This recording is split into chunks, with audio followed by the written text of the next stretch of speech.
You laughed when they said it was like a playoff atmosphere with 500 people in the stands. I didn't even hear that, More Hockey Boy. I didn't even hear that, bro.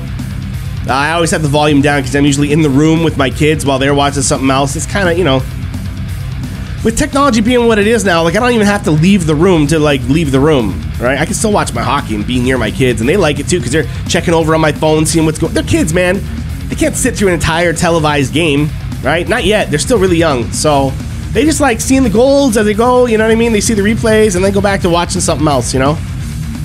So I don't really hear what they have to say, which is good because a lot of the times they drive me nuts too, man. The commentators and stuff. The stuff they focus on. Guys, they once had a stat that was like, the Leafs have lost 2 of their last 7 hockey night in Canada's. And they were losing a game too. It was I forget which one. I don't know, one of the Jersey games or something. I don't remember. It was one that they won though, so they came back and won. Or like they gave up the lead and then still came away with the win or whatever it was. But it was a hockey night in Canada, and that was like the stat that they flashed on the screen, and then the commentators even brought it up, like, oh, like 2 out of the last 7 hockey night in Canada's that they've appeared on. As if that matters. As if that matters at all. At all. Like, the players, every time, doesn't matter who their opponents are, they always evenly match up, and you know what I mean? And everything is going their way, except for that it's hockey night in Canada. Oh, drats. You know what I mean? Odds are against us now. Odds are against us because 2 out of the last 7 they've won. Oh no, those are bad odds. What? You know what I mean? It'd be like if they said 3 out of 19 times it was raining. Who cares? Who cares? It's so stupid. It's so stupid. But hey, I'm the guy running a show like this. What do I know? What, you know what I mean? What do I know about what people like or what people want to hear about, right? They're flashing up 2 out of 7 hockey nights in Canada's. Jeez. 14 of the last 16 Taco Tuesdays. Leafs have won. So, you know, it's Taco Tuesday again. Obviously, they're going to win again. Yes. Sign me up, Proline. Bodog Sports. You know what I mean? Anyone else you got? Sure, I want to know what the over-under on that is. Over-under on Taco Tuesdays. How many tacos am I going to eat before the Leafs win the game? I don't know. Like, am I crazy, guys? Like, let me know in the chat. Like, I'm kind of freezing you up, but like, let me know, man. You know, yeah, 2 out of 8 times the Leafs won without me jumping off the roof of KFC. So, you know, I guess I should start jumping off the roof of KFC more often, right? Obviously. And see, this is the part I don't get. A stat like that we all know is ridiculous, right? But saying that 2 out of 12 times when you shot from the hash marks on the left side, you missed, that means you should stop shooting from that side because you keep missing. That is stupid. That is stupid, right? If you're missing 2 out of 12 on the left side hash marks when you're coming in on the goalie, it doesn't mean you should stop going there. It means in your spare time, you should be practicing up on scoring from that spot. Yes, you should still, in the game, temporarily avoid it. I agree with that part. Over here, you come over here and start pulling dekes and everything else. Stay away from that spot, maybe for the rest of the game, rest of the week. But in practice, I would be working on that all the time. Why do I suck 2 for 12 on that spot? Forget this. I gotta get better. And these athletes, that's what they do. That's what they do, man. I'm not a genius for saying this. That's what those athletes like Sidney Crosby and stuff do. They don't look at their game and go, oh, geez, like 8 out of 15 times I'm garbage over here. So, you know what I mean? I'm gonna avoid doing that. No, they figure out how to make that 15 out of 15 times if they do something awesome. Or as close to it as they can get. You know what I mean? Like, the thought behind the stats is the problem. It's not the stats that they're keeping track of. They're all very good stats. They all have a purpose. But it's about what it means. It's about what it translates to. Right? If you don't have that right, all you got is numbers. And, you know, new Leafs fans, I want you to know something right now, right?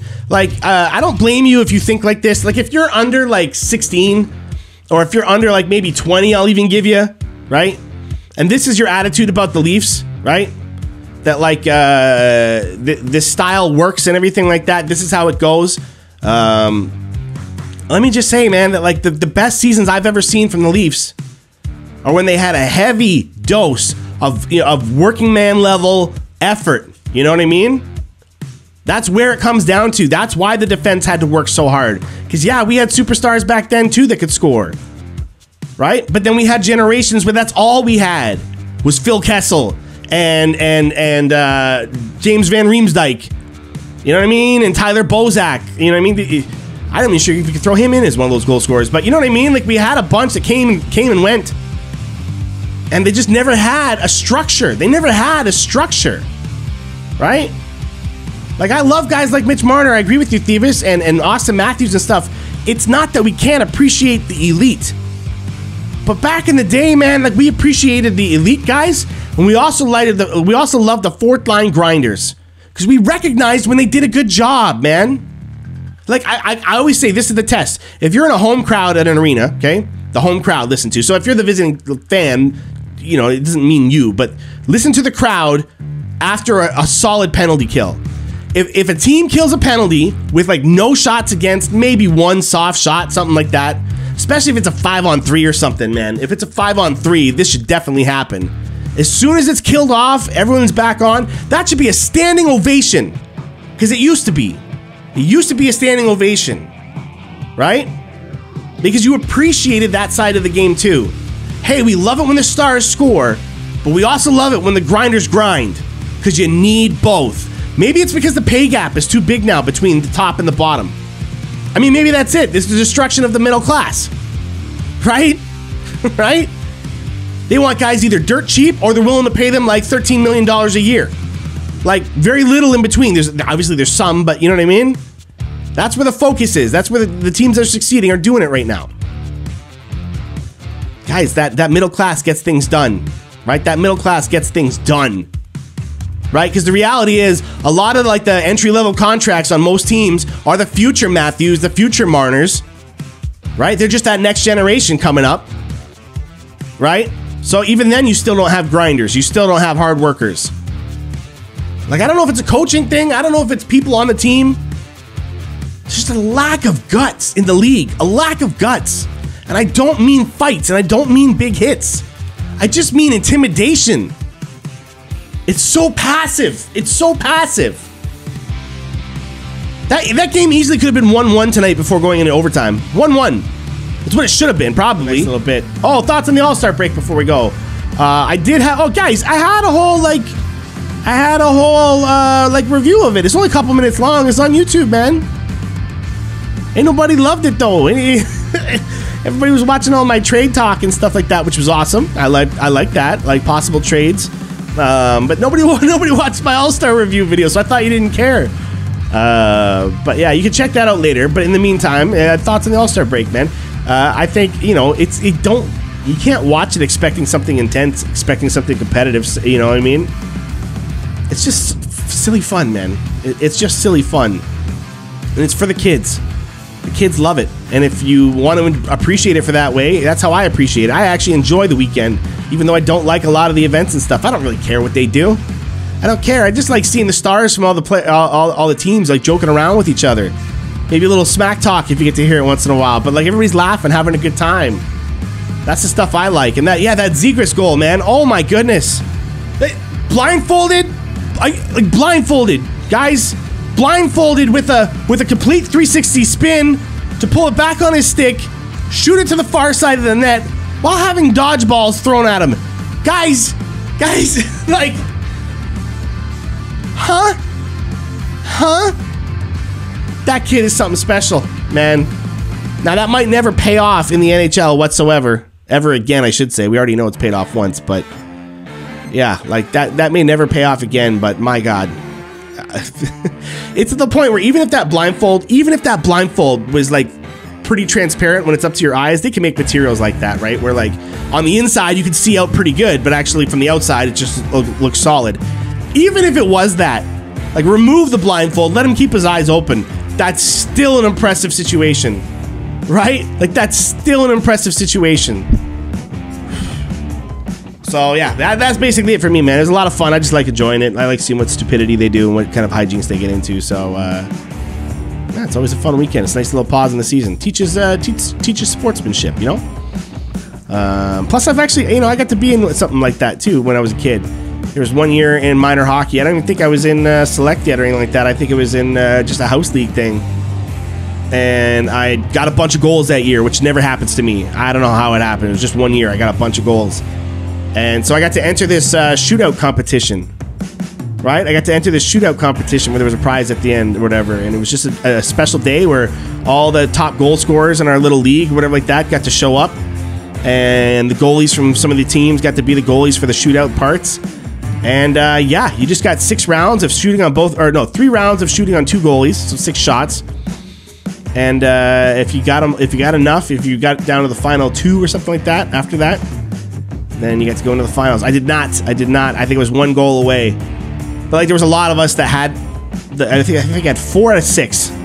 4 out of 6. And it was because, sorry to rant here, it was because the first 2 chances I took were 2 moves that I tried to learn from some AAA friends that I had, and I was not good enough to pull them off, so I totally botched those. But for the next 4 shots after that, right, I just skated at them, I faked left, and then went right backhand. You know what I mean? Like, I skated right at the goalie, like down the middle pretty much, right? And then at the last, like, you know, probably about the hash marks, I would put it on my backhand and pull it left like I'm gonna shoot, and then pull it right on my backhand and just, you could slide it, you could raise it, whatever. The whole side of the net was open. I did it 4 times in a row, and I kicked myself for not having confidence to do it the 2 more times. Instead, I tried to do some stupid move that I thought I was capable of doing, which of course not. My AAA friends put a lot more effort into their hockey than I did. Of course they'd be able to do it, not me. I'm an idiot. I disrespected their moves. So I shouldn't have done it. I should have had more self-respect, and I would have got it, man. I would have got it. But it was a lot of fun just meeting kids from the other teams, and like you're all just there together. You're all just there hanging out, getting some extra ice time, just having a bit of fun, you know? Yeah, you were in a skills competition for baseball, but you want to do it for hockey, eh? I mean, yeah, that's it, right? Like, how was the baseball one? That's a lot of fun, man. You know what I mean? You take it with some pride, with a little bit, you know what I mean? You feel honored to be there.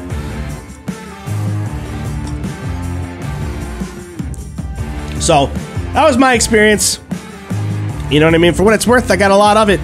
You know what I mean? Not very high level, but I got a lot of it. A lot of years on metal blades, chasing around a vulcanized rubber puck with then wood and composite sticks. All right? That's me, guys, okay? So stick with me. Tell all your friends about me. Batman styles, okay? Hang them off the roof. Tell all their friends about me, okay? All right? Twitch, Instagram, YouTube, you know, guys, like if you want to support sometimes, hey, when you're watching other people's stuff, just open up another window, okay? Throw on my playlist or something like that from one of my channels, okay? One of my playlists or something on my YouTube channel. Just throw it on, mute it, okay? And let her run. Huh? You think you guys could do that? You want to do that for me sometime? You could be watching anything. You could be watching Spider-Man No Way Home. Okay, you got it on your one screen, and then in another window in behind, okay, just throw on a playlist on YouTube of mine and just put it on mute, but then let it roll. Just let it go. Leave it for a couple hours, all right? It helps, I'm telling you, it really helps. Thanks, guys. I'll see ya, all right? I can't find the button, man. I can't find the button. See you, More Hockey Boy. See you, Legacy. See you, AKZ, Thievis, everybody else. Kevo, if you're still there. Anybody else I might have missed. Always peace. Peace and love, guys.